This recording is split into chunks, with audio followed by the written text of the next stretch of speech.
నమస్తే, welcome to rapid fire. Pawan Kalyan versus Lokesh. అసలు ఏం జరుగుతుంది?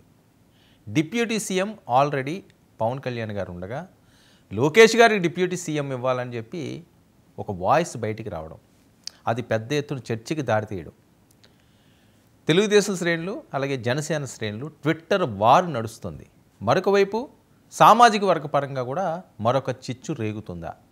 ఎందుకంటే పవన్ కళ్యాణ్ గారు కాపు సామాజిక వర్గం ఖచ్చితంగా మరి ఆయన 100% స్ట్రైక్ రేట్తో వెళ్ళారు కాబట్టి వాళ్ళందరూ కూడా చాలా ఆశాజనకంగా ఉన్నారు, ఎంతో జోష్గా ఉన్నారు. ఇక కమ్మ సామాజిక వర్గం వాళ్ళు కూడా ఊహించిన విజయం తెలుగుదేశం పార్టీ రావడంతో వాళ్ళు జోష్గా ఉన్నారు. అసలు గ్రౌండ్ లెవెల్లో ప్రశాంతమైన వాతావరణం ఉందా?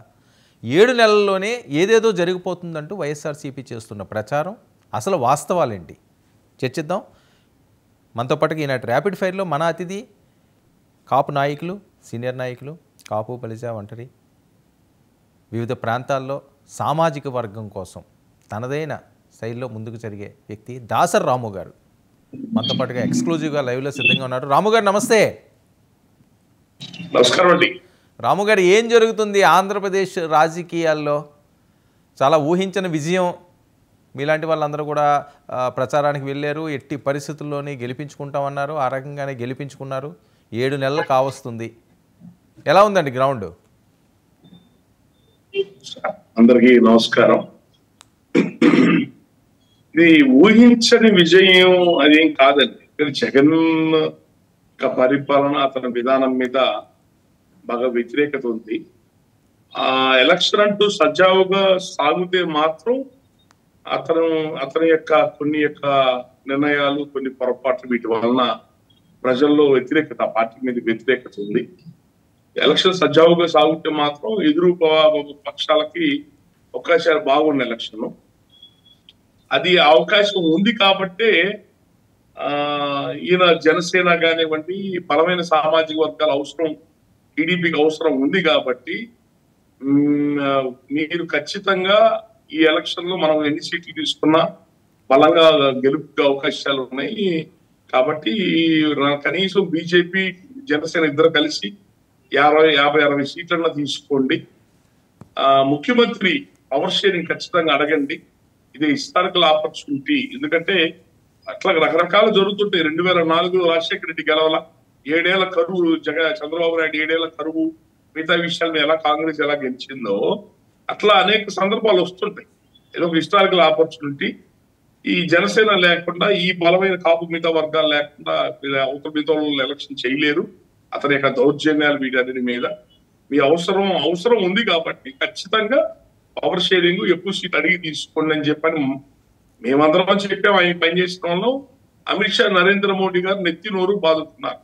10 సీట్లు, 20 సీట్లు, 30 సీట్లకు వాళ్ళతో మనం కూర్చొని మాట్లాడాల్సిన అవసరం ఏం లేదు. ఏదన్నా వాళ్ళతో మేము అన్ని విషయాలు మేము మాట్లాడతాం, మీరు సైలెంట్గా ఉండండి.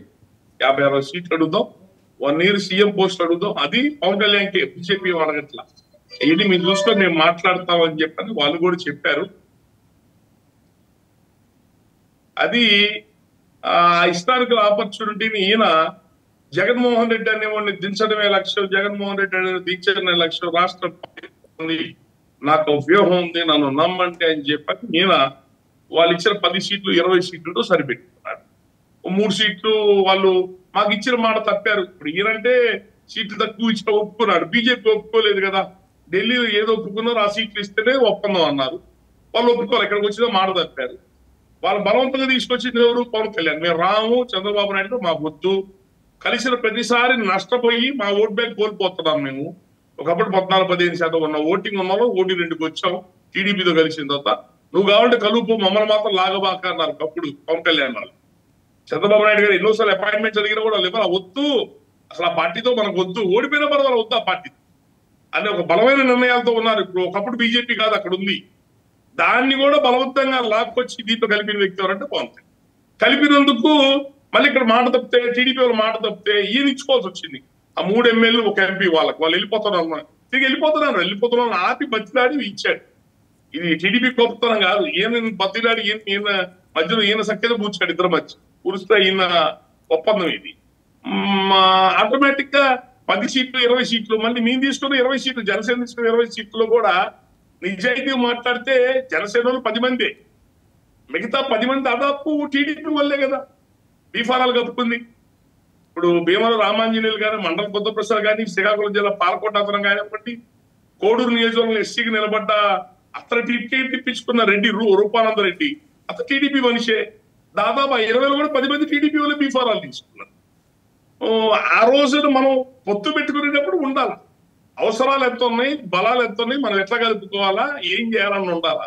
ఇచ్చారులే 5 సీట్లు ఇచ్చారులే 10 సీట్లు ఇచ్చారులే అని చెప్పని ఎలక్షన్ చేసుకుంటే ఈ రోజు వాళ్ళకి అవసరం లేదు కదా.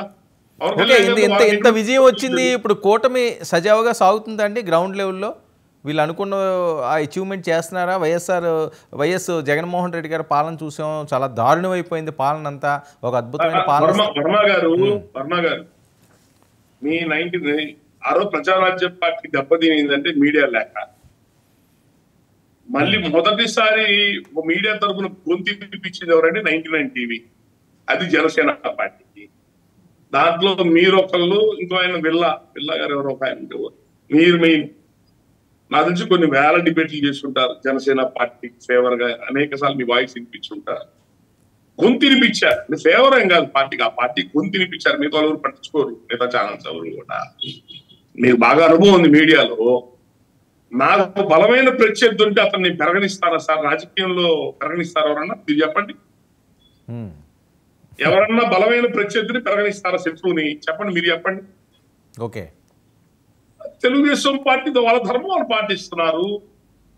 వాళ్ళకి జగన్మోహన్ రెడ్డి థ్రెట్ అనుకోవట్లా, వాళ్ళిద్దరు ఒకటే కదా 70 ఏళ్ళ నుంచి. ఉంటే నువ్వు ఉండు, లేకపోతే నేనుంటా.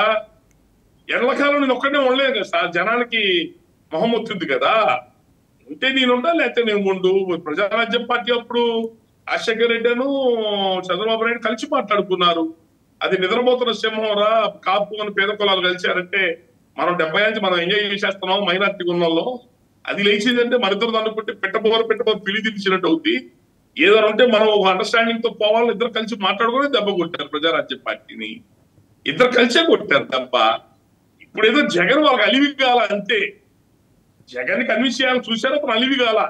ఈ టీడీపీ పార్టీ ఇట్లాగే చెప్పుకుంటే అవకాశం దొరకని తొక్కుద్ది, ఈ పార్టీ లేకుండా చేయాలా, తెలంగాణ ఎలాగూ లేకుండా పోయింది ఆ పార్టీ, ఇక్కడ కూడా లేకుండా చేయాలని చెప్పని ఆయన పొందాలో ఆయన ముందుకెళ్ళాడు. అది ఇప్పుడు జగన్ అనే ఒక థ్రెట్ తట్టుకోలేక, అతను దాడి తట్టుకోలేక ఈరోజు పవన్ కళ్యాణ్ ఎవరినో కలుపుకొని వెళ్ళారు వాళ్ళు. ఎందుకు?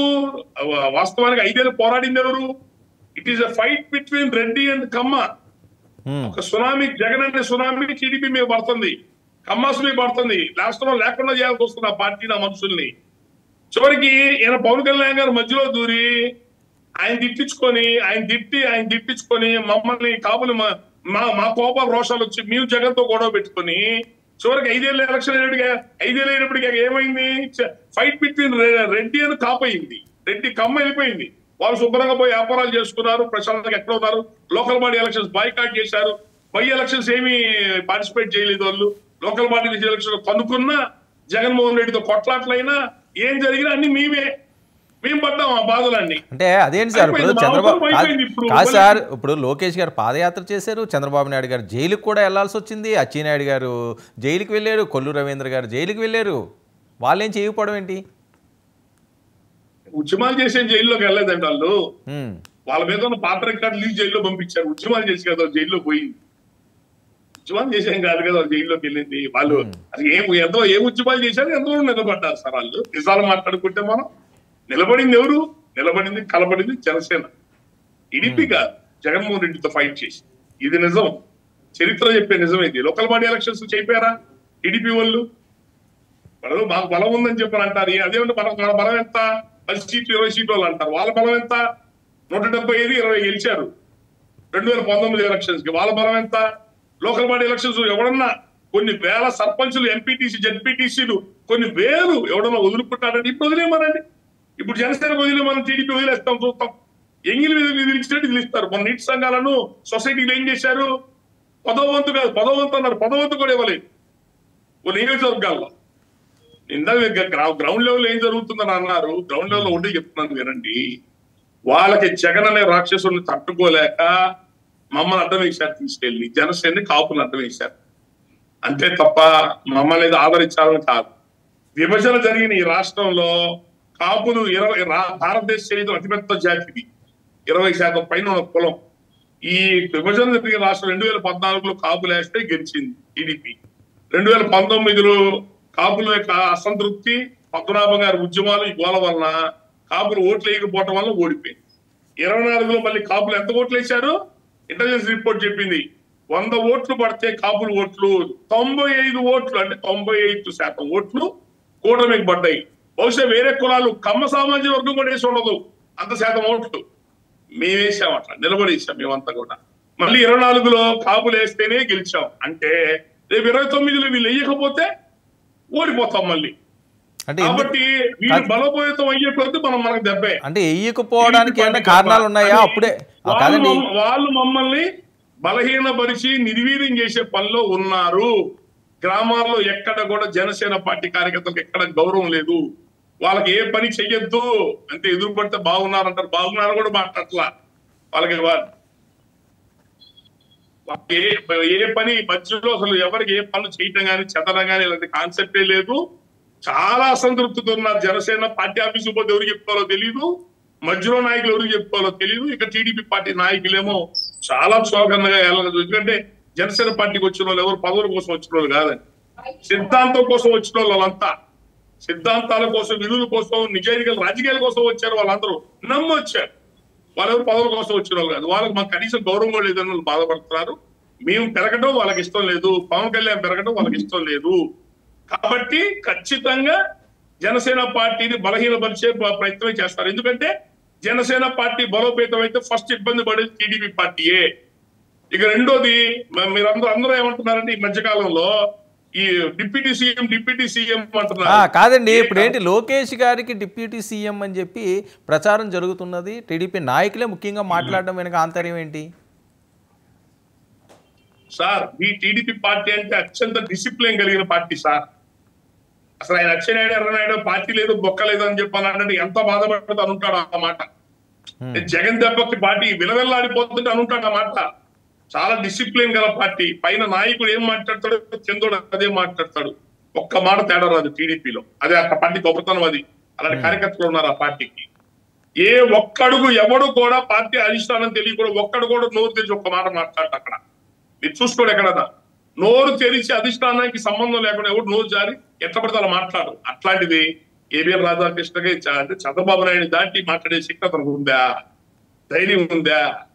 ఈయన పార్టీలో ఉన్న మిగతా నాయకులందరూ ఎవరు పడితే వాడు ఎడ్లు దొరికినట్టు చంద్రబాబు నాయుడుతో ఎట్లా పడితే అలా మాట్లాడే ధైర్యం వాళ్ళకు ఉందా? పార్టీ అధిష్టానం ప్రమేయంతోనే జరుగుతుంది. మన మందకృష్ణ మాదిరి ఎక్కడి నుంచో వచ్చి ముఖ్యమంత్రిని కలిసి పవన్ కళ్యాణ్ ఏదో విమర్శించాడు. ఈయన హోమ్ మినిస్టర్ సంబంధించి ఏదో అంటే ఆయన ఎక్కడో ఉండి ఏమైనా మాట్లాడితే పర్వాలేదు. మందకృష్ణ మాదిరి 5 ఏళ్ళు ఎక్కడ పోయాడు ఆయన? 5 ఏళ్ళు వచ్చి జగన్తో పోరాడిపోయాడు వచ్చి ఆయన చంద్రబాబు నాయుడు కలిసి బయటకు వచ్చి మాట్లాడంటే ఎవరు మాట్లాడిచ్చినట్టు ఆ మాటలు పవన్ కళ్యాణ్ ని? అవన్నీ అధిష్టానం తెలియకుండా ఏమి జరగదు సార్. అంటే రాము గారు ఎందుకు మీరంతా ఆవేదనతో ఆగ్రహంతో ఉన్నారు? అసలు పరిస్థితి ఏం బాగాలేదనా, లేకపోతే ఇంత కష్టపడినా ఫలితం రాలేదనా? ఏం విలువ ఉంది సార్? ఇప్పుడు జగన్తో మేము సర్వశక్తులు పెట్టి ప్రాణాలు అడ్డంగా పెట్టి పనిచేసాం మేము అందరం కలిసి. ఏముంది? ఎవరి దగ్గర విలువ ఉంది? ఏ పార్టీ టీడీపీ దగ్గర ఎవరి దగ్గర విలువ ఉంది? ఎవడు అసలు సిస్టమ్ ఏంది? ఇక్కడ సిస్టమ్ ఏముంది? ఎవరు వాళ్ళకు చచ్చిపోయిన పార్టీ బతికించడానికి అవి అందరూ పనిచేసింది. ఒక పక్కన నరేంద్ర మోడీ, అమిత్ షా మొత్తుకుంటున్నారు బాబు వాళ్ళతో పొత్తు పెట్టుకునేటట్టయితే మనం ఈ పద్ధతిలో పెట్టుకుందాం, ఇన్ని సీట్లు అడుగుదాం, పవర్ షేరింగ్ అడుగుదాం. లేదు మన ఇద్దరు విడిగా పోదాం, వాళ్ళిద్దరు తన్నుకొని. 3 పార్టీలు త్రికోణంలో ట్రయాంగిల్ ఫైట్ లో నిలబడలేము. వాళ్ళిద్దరు చావోరేవో కొట్టుకుంటున్నారు. కొట్టుకొని ఒకడు ఉంటాడు, ఒకడు పోతాడు. తర్వాత మనం చూస్తున్నాం, మిగతా మనం చూసుకుందాం అని చెప్పారు. ఇప్పుడు అది అయిపోయింది, జరిగింది. మేము అనేది ఏంటంటే అయిపోయింది కదా సార్. ఆ పరిణామాలు ఇప్పుడు ఇబ్బంది పెడుతున్నాయి కదా. ఇప్పుడు మన అవసరం వాళ్ళకి లేదు. మీరు 50 సీట్లు మినిమం తీసుకుంటే మన అవసరం ఉండేది. మన అవసరం వాళ్ళకి లేదు. వాళ్ళు చచ్చిపోయిన పార్టీని బతికిచ్చి మళ్ళీ 30-40 ఏళ్ళకి సరిపోయేటట్టుగా వాళ్ళు సంపాదించుకొని బలోపేతం అవుతున్నారు. వాళ్ళు మాత్రం ఏం పని అంటే పవన్ కళ్యాణ్ కాపు జాతిని కానీ మిగతా కులాల్లో ఉన్న యువతని కానీ వీళ్ళు ఏ రోజుకైనా జనసేనతో పోయేవాళ్ళని నమ్మరు. వీళ్ళని ఎందుకు బలోపేతం చేయాలా? ఈ పవన్ కళ్యాణ్ మంచి పేరు వస్తుంది, మంత్రిగా జనాల్లో తిరుగుతున్నాడు, ఇతర బలోపేతం అయితే రేపు మనకి ఇబ్బంది వచ్చిందని చెప్పని వాళ్ళు ఖచ్చితంగా ఆలోచించుకుంటారు. అయితే నేను చెప్పేది ఏంటంటే, అందరూ ఏమంటున్నారంటే డిప్యూటీ సీఎం అంటున్నారు. డిప్యూటీ సీఎం అంతమంది ఇవ్వలేదా? ఇద్దరు ముగ్గురికి. జగన్ 5 ఇవ్వలేదా? ఇక్కడ లోకేష్ ఇవ్వడం వల్ల దాన్ని అసలు మనం పెద్ద ఇష్యూ చేయాల్సిన అవసరం లేదు. వాళ్ళ పాచికలు వాళ్ళు కదిలిస్తున్నారు. ఏంటి ఆ పాచికలు?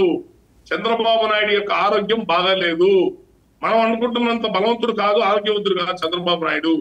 ఖచ్చితంగా ఈ టర్మ్ లోనే కొడుకుని ముఖ్యమంత్రిని చేస్తారు. ఆయన ఈ టర్మ్ లోనే మొత్తం బాధ్యతలు ఆల్రెడీ బాధ్యతలు అప్పచెప్పేశాడు. మన ఎలక్షన్ అప్పుడు మనం విడిగా పోతా ఉంటాయా, నీ మాట, ఏబిఎం రాధాకృష్ణ మాట, ఇంటెలిజెన్స్ బ్యూరో వెంకటేశ్వర మాట, ఇది 2014 రోడ్డు పడ్డాం, నువ్వేం నాకేం చెప్పబాక, నేనేం చేస్తానని చెప్పని ఎలక్షన్ అంతా తనే నిర్ణయాలు తీసుకున్నాడు చంద్రబాబు నాయుడు. కాదు సార్, ఇప్పుడు రాము గారు వాస్తవంగా మాట్లాడుకోవాలంటే మరి ఆ వారసత్వంగా లోకేష్ గారే నెంబర్ 2 అక్కడ, ఆయనకే అత్యధిక స్థానాలు వచ్చినాయి తెలుగుదేశం పార్టీకి, ఆయనకే సీఎం అయ్యే అర్హత కూడా ఉంది కదా, ఇంకా అందులో విభేదమే ఉంది. అవును, ఇప్పుడు నేనంటుంది కూడా అదే. వీళ్ళు మిగతా జనానికి తెలియక ఏ పడితే మాట్లాడుతున్నారయ్యా. డిప్యూటీ సీఎం కాదు, వాళ్ళు ఆయన సీఎం చేసే ఆలోచనలు ఉన్నారు. ఈయన పవన్ కళ్యాణ్ అనే వ్యక్తికి ఎక్కడ ఏ రోజు వాళ్ళు ఎప్పుడు కూడా వాళ్ళు మీ పార్టీ మీరు వచ్చి అవసరం వాళ్ళకున్నా, వాళ్ళు ఇబ్బందులు పడుతున్నా, జైల్లో పోయినా పవన్ కళ్యాణ్ నువ్వు రా మాతో కలుద్దాం, బీజేపీ కలుపుకొని వెళ్తాను వాళ్ళు ఎప్పుడు అనలా. ఇతని చేతే చెప్పించారు, ఎప్పుడు అందరినీ కలుపుకొని వెళ్తున్నాను, ఓట్లు చేయలేవను, జగన్ ని ఓడగొడతానని ప్రతిసారి ఈయన చేతే చెప్పించారు వాళ్ళు.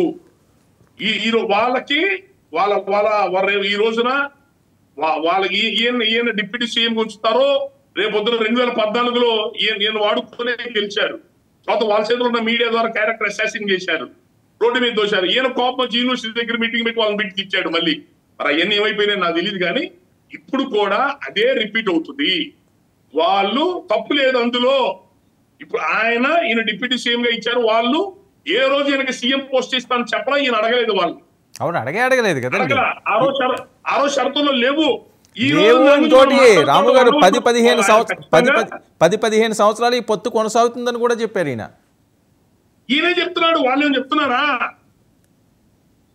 నేను మిమ్మల్ని మీడియాలో సీనియర్ రిపోర్టర్ గా మిమ్మల్ని నేను అడుగుతున్నా, మేము పవన్ కళ్యాణ్ అందరినీ కలుపుకొని ఎలక్షన్ పోతామని చెప్పని ఈ 7-8 సంవత్సరాల్లో ఎప్పుడన్నా చంద్రబాబు నాయుడు నోటితో అంటాం మీరు విన్నారా?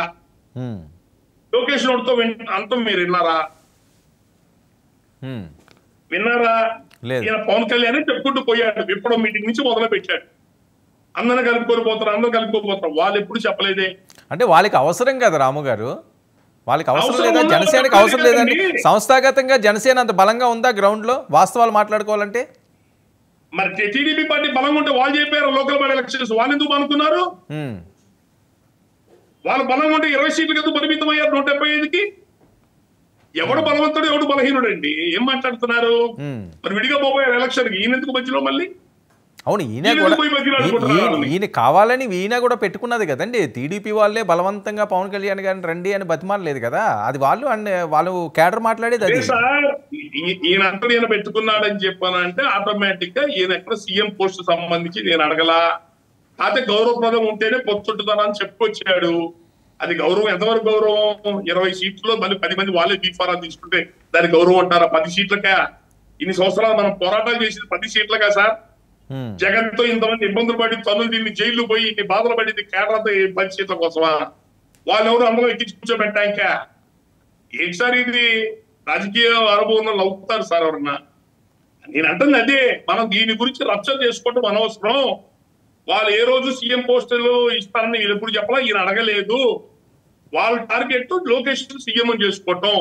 జనాలందరూ పవన్ కళ్యాణ్ గారి చివరిలో ఏమైనా సీఎం ఇస్తారని ఇప్పటికీ ఆయన క్యాడర్ లో చాలా మందికి ఆశలు ఉన్నాయి. ఆ ఆశలు కూడా మనం ఆయన తీసేశాడు.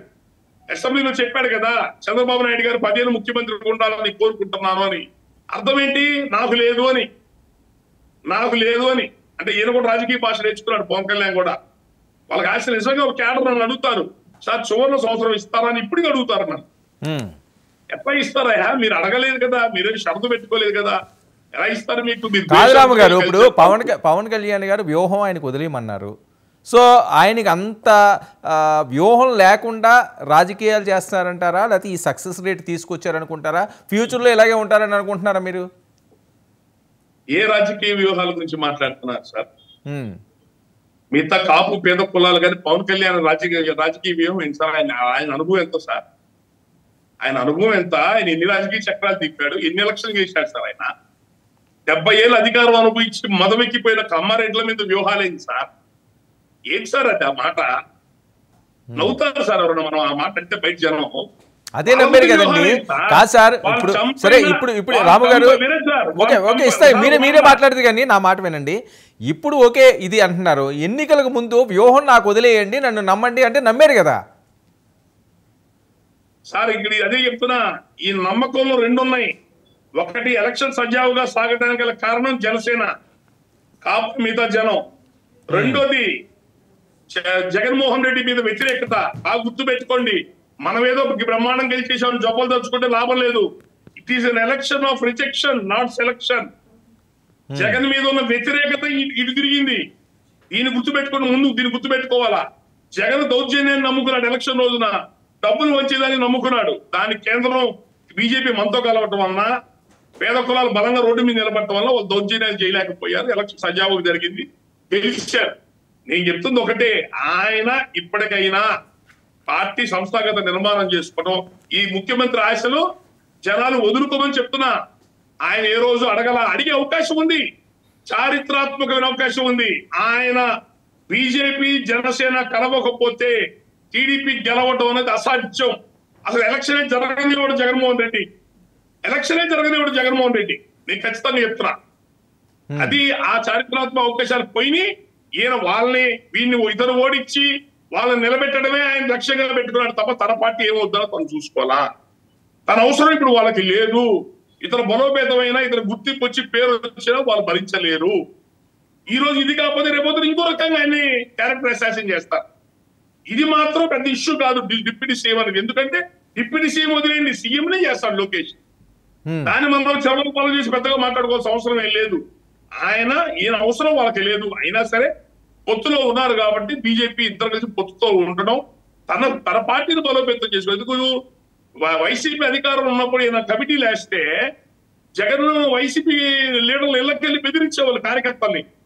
మీరు ఆ పార్టీలో పనిచేస్తే మాత్రం మీ సంగతి చూస్తాం, మీకు వచ్చే పథకాలన్నీ పోతాయి అని ఇంటికి వెళ్ళి బెదిరించేవాళ్ళు. అందువల్ల పార్టీ బలోపేతం కాలేకపోయింది. ఇప్పుడు అవకాశం వచ్చింది. ఆయన ఇప్పుడన్నా ఇటు తిరగడం అటు తిరగడం కాదు. ఆయన పార్టీకి పనిచేసిన ఇన్ఛార్జీలు 175 నియోజకవర్గాల్లో బలమైన 170 మంది డబ్బు పోసి జీవితాలు పోసి పనిచేశారు. వాళ్ళతో మీటింగ్లు వేసుకోవాలా, కూర్చొని మాట్లాడుకోవాలా, పార్టీ ఇన్ఛార్జీలతో మాట్లాడుకోవాలా, కొత్త ఇన్ఛార్జీలు వేయాలా, కమిటీలు వేసుకోవాలా, పార్టీ సంస్కృత నిర్మాణం చేసుకోవాలా. వాడిని ఉంటూ ఎన్నిసార్లు బతికిస్తాం? 2014లో బతికించాం, 2024లో బతికించాం. ఎన్నిసార్లు బతికిస్తాం తీసుకెళ్ళి వాడిని? వాళ్ళెవరు? నిన్ను నమ్ముకున్న నీతో పాటు పనిచేసిన కార్యకర్తలు, కుర్రోళ్ళు, ఉద్యోగాలు చిన్న ఉద్యోగాలు చేసే ఎంతో మంది నీ కోసం వచ్చి నిలబడి వాళ్ళ జీవితాలను ముందు పెట్టి నడిపించారు. వాళ్ళని ఏం చేయాలా? వాళ్ళు ఎలా కాపాడుతారు? జనసేన భవిష్యత్ ఎలా ఉండే అవకాశం ఉంటుందండి? టీడీపీ పార్టీ వీళ్ళ క్యాడర్కి ఎటువంటి రేపు లోకల్ బాడీ ఎలక్షన్లలో కూడా ఇంగిలి మెతుకులు చల్లుద్ది. ఏమి వీళ్ళకి అవి వదిలేసేయండి. ఆయన పోర్ట్ఫోలియో ఆయన జాగ్రత్త. ఎందుకంటే ఆయన పోర్ట్ఫోలియో అదృష్టం కూడా చెప్తున్నా, అది కూడా మనోళ్ళు గట్టిగా చెప్పి తీసుకోమని చెప్పారు. సార్, పంచాయతీరాజ్ డిపార్ట్మెంట్ ఒకటే కేంద్రం నుంచి నిధులు వస్తాయి, మిగతా రాష్ట్ర ప్రభుత్వం నుంచి. రాష్ట్రంలో డబ్బులు లేవు.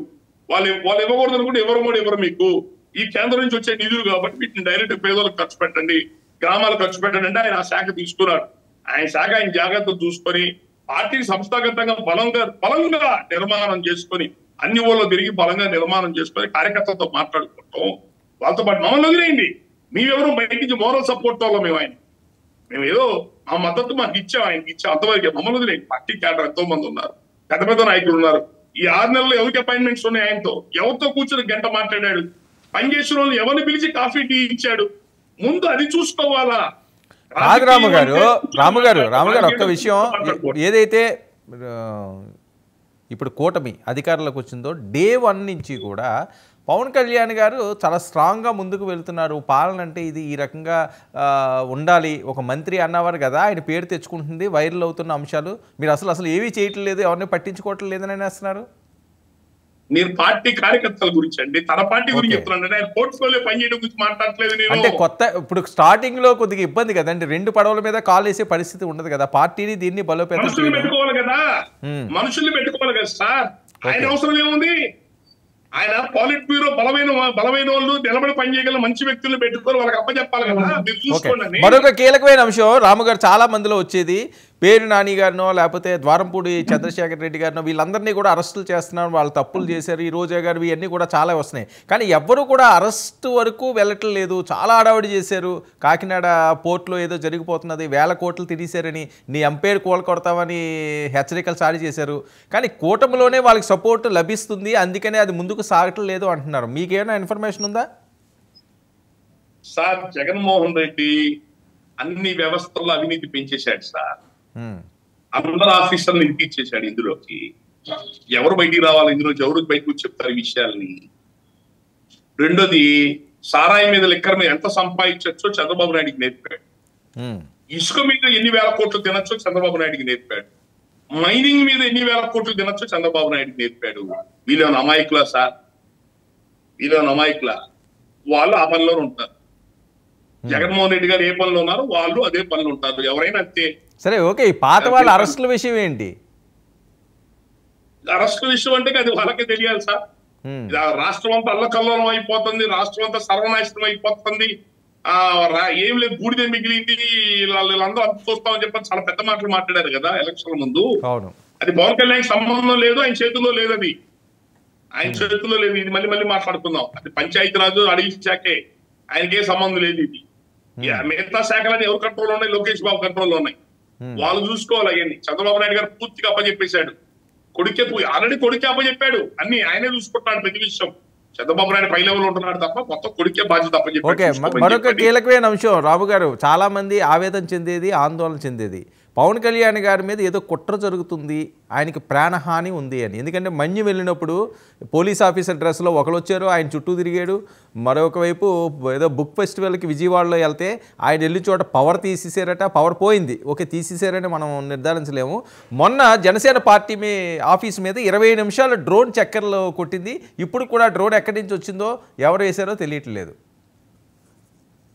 మరి ఈయన పార్టీ కూటమిలో ఉంది కదా సార్, మరి ఈయన కేంద్రంతో బాగున్నాడు కదా సార్, మరి దాని మీద కంప్లైంట్ ఇచ్చుకోవాలిగా. ఆయన చేత ఆయన ఇవ్వాలి కంప్లైంట్. ఎవరు? మేము ఇవ్వాలి, పోయి జనాలకు మేమే కంప్లైంట్ ఇవ్వాలి. ఐదన్నిటికి ఎవరు బాధ్యత తీసుకుంటారు సార్? వాళ్ళ పార్టీ ఆఫీస్ వాళ్ళంతా ఏం చేస్తున్నారు అంటే, ఒకటి మాత్రం నిజం సార్, ఒక రిటైర్డ్ జడ్జి గారు చెప్పారు, అతనికి వైసీపీ పార్టీకి సంబంధించిన క్రియాశీలకమైన నాయకులు వాళ్ళ దగ్గర పనిచేసే ఒక అతను బాగా తెలుసంట. వైసీపీ నుంచి అయితే మాత్రం థ్రెట్ ఉందండి, ఆయనకి లైఫ్ థ్రెట్ ఉందనే మాట ఓ రిటైర్డ్ జడ్జి గారు అన్నారు. ఇప్పుడు కాదు, ఆయన 6 నెలల నుంచి 2-3 సార్లు అన్నారు. నా దృష్టికి వచ్చింది చెప్తున్నారు. వాళ్ళు అలర్ట్ చేయండి సార్, వైసీపీ నుంచి అయితే ఒక రకమైన థ్రెట్ ఉంది, నాకు వేరే ఒక క్లోజ్ దాని నుంచి నాకు వచ్చిన ఇన్ఫర్మేషన్ అని చెప్పనన్నారు. అది ఆయన పవన్ కళ్యాణ్ గారు, అది అధిష్టానం చేతిలో ఉంది ఆయనకి, ఇటు కూటమితో ఉన్నాడు. ఆయన ఇట్లాంటి అన్ని విషయాలు ఊరి అన్నారంట, చూశారంట, డ్రోన్ తిరిగినాయి అంట. అయ్యంటే మన ప్రతిపక్షంలో ఉన్నామా, అధికారంలో ఉన్నాం, వెంటనే డీజీపీని అలర్ట్ చేసుకోవాలా, ఎక్కడెక్కడ ఏమన్నా చూసుకోవాలా. ఆయన ప్రాణహాని మాత్రం నిజమే, అందులో డౌట్ ఏం లేదు. మా వాళ్ళ నుంచి బలమైన నాయకుడు ఎవడన్నా రాష్ట్ర స్థాయిలో ఇన్ఫ్లుయెన్స్ చేయడానికి బయటకు వచ్చాడని చెప్పారంటే వాళ్ళతో థ్రెట్లు ఉంటాయి. రంగా గారు అట్లాగే, రంగా గారిని అలాగే చేశారు. చిరంజీవి గారిని మళ్ళీ పార్టీ తీసేసి ఇంటికి వెళ్ళి కూర్చునేదాకా నిద్రపోలేదు. అందరు కలిసి ఏకమై ఆయన్ని బెదరగొట్టి ఇంటికి పంపించేశారు, పార్టీ తీసేశారు. ఇవన్నీ కామన్ సార్, ఇవన్నీ కామన్ అనుకుంటే ఇవన్నీ వాళ్ళు జాగ్రత్తగా సార్ట్అవుట్ చేసుకోవాలా. నేను చెప్తుంది ఒకటే, వాళ్ళ రాజనీతి వాళ్ళ టీడీపీ వాళ్ళ రాజనీతి వాళ్ళు ఫాలో అవుతున్నారు. శత్రువుల్ని పూర్తిగా కూకడు వేలతో సహా తొలగి నిర్వీర్యం చేసే పనిలో వాళ్ళు ఉన్నారు. వాళ్ళ శత్రువుల్లో జగనే కాదు, పవన్ కళ్యాణ్ పార్టీ కూడా వాళ్ళకి శత్రువు. ఓకే, పవన్ కళ్యాణ్ రేపు ఎదురు, ఒక్క నిమిషం, రేపు పవన్ కళ్యాణ్ వాళ్ళకి ఎదురు తిరిగాడు అనుకోండి, వాళ్ళకి ఇబ్బందే కదా. అందుకని వాళ్ళకి థ్రెట్ అనుకున్న వాళ్ళు ఎవరిని పెరగనీయకుండా చేయటమే వాళ్ళ బాధ్యత. రాజనీతి కూడా అదే, వాళ్ళ రాజనీతి వాళ్ళు జాగ్రత్తగానే పాటిస్తున్నారు. ఈయన రాజనీతి ఈయన పాటిస్తున్నాడా? ఈయన రాజనీతి ఈయన పాటిస్తున్నాడా? తన పార్టీని బలోపేతం చేసుకోవటం, తనతో పనిచేసిన వాళ్ళు బలోపేతం చేసుకోవటం, వ్యవస్థని బలోపేతం చేసుకోవడం ఆయన చేసుకుంటున్నారు అన్నది ఆయన చూసుకోవాలి. ఓకే రాము గారు, కాపు సామాజిక వర్గం ఇప్పటికీ పవన్ కళ్యాణ్ గారితో ఉన్నదా? మొన్న మీరు 95% కూటమి వైపు ఉన్నది అంటున్నారు, పవన్ కళ్యాణ్ గారి వైపు వన్ సైడ్ వేసేసారన్నారు మొన్న, అందుకనే ఇంత పెద్ద మ్యాండేటరీ కూడా వచ్చింది అనుకోవచ్చు. ఇప్పుడు కూడా స్టిల్ ఆయనతోటి కలిసి వెళ్ళడానికి సామాజిక వర్గం అంతా ఉందా అండి? సార్ నేను అనేక డిబేట్లో చెప్పా, మళ్ళీ చెప్తున్నా, మిగతా కులాల్లాగా కుల పిచ్చి ఉన్న కులం మాది కాదు. మమ్మల్ని ఎన్ని రకాలుగా చెడు చేయాలో, ఇది అధికారం ఇచ్చిన కులాలే కాదు, బీసీఎస్సీ కులాలు కూడా మరి వాళ్ళకి మేమేం ద్రోహం చేసామో మాకు తెలియదు, కానీ మరి వాళ్ళకి మాకు ఏ రాజకీయ గొడవలు లేవు, ఆస్తి గొడవలు లేవు. వాళ్ళు కూడా మా మీద ఎంత చెడుగా ప్రచారం చేయాలో అంత చెడుగా చేస్తారు మమ్మల్ని. ఎందుకంటే మా నోరు కొంచెం పెద్దది, అన్యాయం జరిగితే నిలబడతాయి. మన జగన్ మీద నిలబడితే మేమే కదా. జగన్ అందరూ కాంప్రమైజ్ అయిపోయారు కదా, జగన్తో గొడవ పడడానికి సిద్ధంగా లేరు కదా, మరి మేము ఒక్కమే నిలబడి పోరాడింది వాళ్ళతో. అంటే మాకు గుడ్డి ధైర్యం మాకు ఉందా, తెగింపు ఉంది, మేము ముందుకు వస్తాం కావాలంటే. కానీ ఎందుకో మా మీద అతిపెద్ద జాతీయను ఎందుకు మా మీద పడి ఏడుస్తారు? పల్లకి మోసే బోయలో రా బాబు, మేమెక్కి మిమ్మల్ని పైకి ఎక్కిస్తాం రా బాబు అంటే అస్సలు ఒప్పుతారు బీసీఎస్సీ కులాలు కూడా. నువ్వు కూడా మాతో పాటు పల్లకి పోయి ఉంటే రెడ్డి గారు సోదరు గారు కూర్చున్న పర్వాలుగా పల్లకి మీద మీరు ఎక్కడా ఏం వీల్లేదని చెప్పారంట. నేను ఒకటే చెప్తున్నాను సార్, తమ్ముడు తనోడైన ధర్మం తప్ప మేము పవన్ కళ్యాణ్ మా ఓడు, చిరంజీవి మా ఓడు కదా అని చెప్పని తప్పులు చేస్తూ ఊరుకునే కులం కాదు ఆపుకున్నాం. ఒకవేళ టీడీపీ పొరపాటు చేస్తూ అధికారం సరిగ్గా వాళ్ళ పరిపాలన సరిగ్గా చేయకుండా అవినీతిమయమైపు సరిగ్గా చేయకపోతే అయినా నేను వాళ్ళతోనే పోతానని చెప్పానంటే రేపు కాపులు ఓట్లేదు, పొరపాటు లేరు కాపులు అలా కళ్ళు మూసుకొని ప్రయాణం చేసే కులం కాదు ఇది. చాలా ఇండివిజువాలిటీ కులం, ఈగోయిస్టిక్ వీళ్ళు, ఆత్మాభిమాన ఆత్మగౌరవం ఎక్కువ వీళ్ళకి నిలబడ్డారు. మొన్న ఈయన ఓడిపోతే మన పరువు పోతుందిరా, ఇతను వదిలేస్తే ఇద్దరు వదిలేశారని చెప్పి అంటున్నారు అతను నిలబెట్టుకోవడం మన బాధ్యత అని చెప్పి అందరూ బాధ్యత తీసుకున్నారు, నిలబెట్టేశాం, అయిపోయింది. 21 గెలిచేశాడు ఆయన, నిలబెట్టే వరకు మా బాధ్యత నిలబెట్టేశాం. నేను మళ్ళీ తోడికి ఏ రాజకీయాల్లో వినపడలా. ఏ రాజకీయాలు చేసుకోవచ్చు కదా నేను విడిగా, వేరే కాపుసభ కార్యక్రమాలు రాజకీయాలు ఎన్ని చేసుకోవచ్చు కదా మీకు ఈవెన్ జనసేన వేరే యాక్టివిటీస్ మేము ఎక్కడ నిలబెట్టలా, ఆయన నిలబెట్టాలనుకున్నా నిలబెట్టాం.